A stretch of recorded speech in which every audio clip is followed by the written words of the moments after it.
friends, வணக்கம். Welcome to Happy Homemakers channel. எல்லாரும் நல்லா இருக்கீங்களா? வீடியோ பார்க்கிறதுக்கு முன்னாடி இந்த வீடியோ பிடிச்சிருந்தா லைக் பண்றதுக்கும் நம்ம சேனலுக்கு சப்ஸ்கிரைப் பண்ணி Happy Homemaker குடும்பத்துல ஒரு அங்கத்தினரா சேரத்துக்கும் மறந்துடாதீங்க.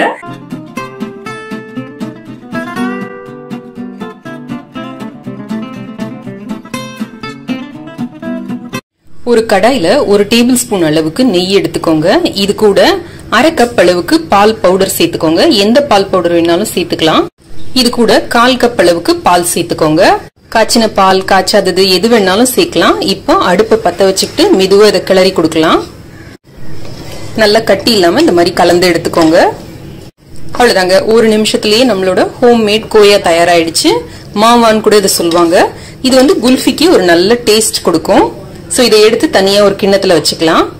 நம்ம எடுத்த அளவுக்கு கிட்டத்தட்ட அரை கப் அளவுக்கு கோயா கிடைச்சிருக்கு நமக்கு. இப்ப இதை எடுத்து வச்சுக்கலாம், இருக்கட்டும்.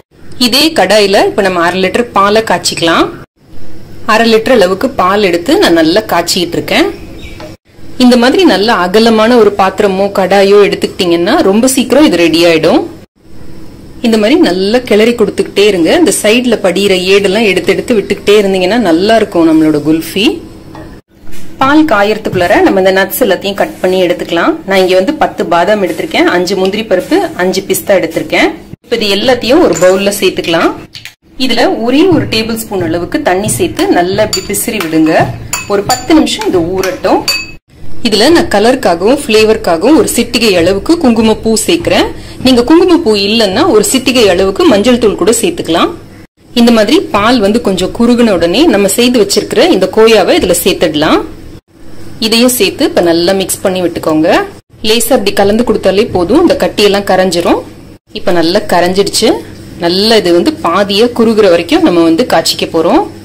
இப்ப நம்ம 10 நிமிஷமா ஊற வச்சிருக்கோம் பாத்தீங்களா, இது வந்து நல்லா ஊறி இருக்கு. இப்ப நம்ம கட் பண்ணோம்னா பிசிறு இல்லாம அழகான பீசஸா நமக்கு கிடைக்கும். அதுக்குதான் இந்த 10 நிமிஷம் நம்ம ஊற வச்சுக்கிறோம்.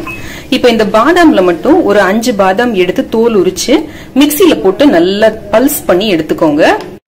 இந்த மாதிரி ஒரு பொடியா நமக்கு கிடைக்கும். கண்டினியூஸா அரைச்சோம்னா எண்ணெய் மாதிரி வந்துரும். சோ பல்ஸ் பண்ணி இந்த மாதிரி எடுத்துக்கோங்க.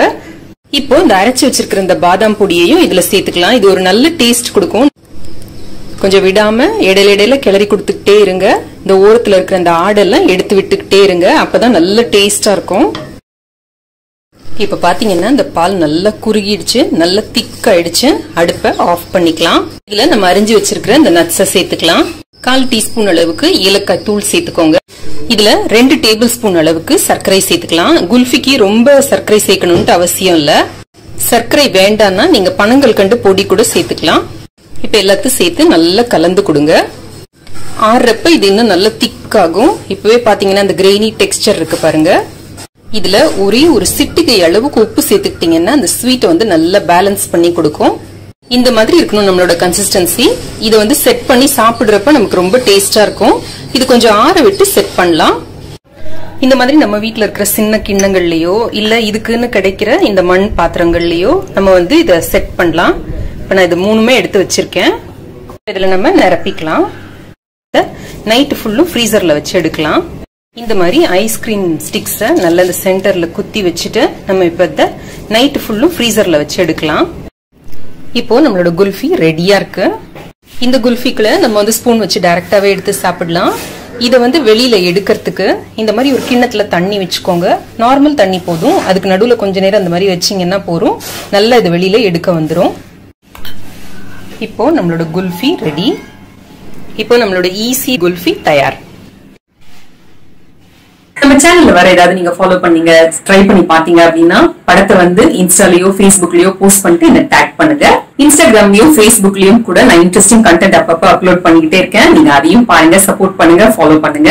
Instagram ID Happy Homemaker _Tamil, Facebook ID Happy Homemaker Tamil. நம்ம வீடியோஸ்ல வர ப்ராடக்ட்ஸ் ஏதாவது வாங்கணும் அப்படின்னா கீழே அமேசான் லிங்க் இருக்கு. இந்த வீடியோ உங்களுக்கு ரொம்ப பிடிச்சிருக்கும்னு நினைக்கிறேன், பயனுள்ளதாகவும் இருக்கும்னு நினைக்கிறேன். பிடிச்சிருந்ததுன்னா லைக் பண்ணுங்க, உங்க ஃப்ரெண்ட்ஸோடையும் ஃபேமிலியோடையும் ஷேர் பண்ணிக்கோங்க.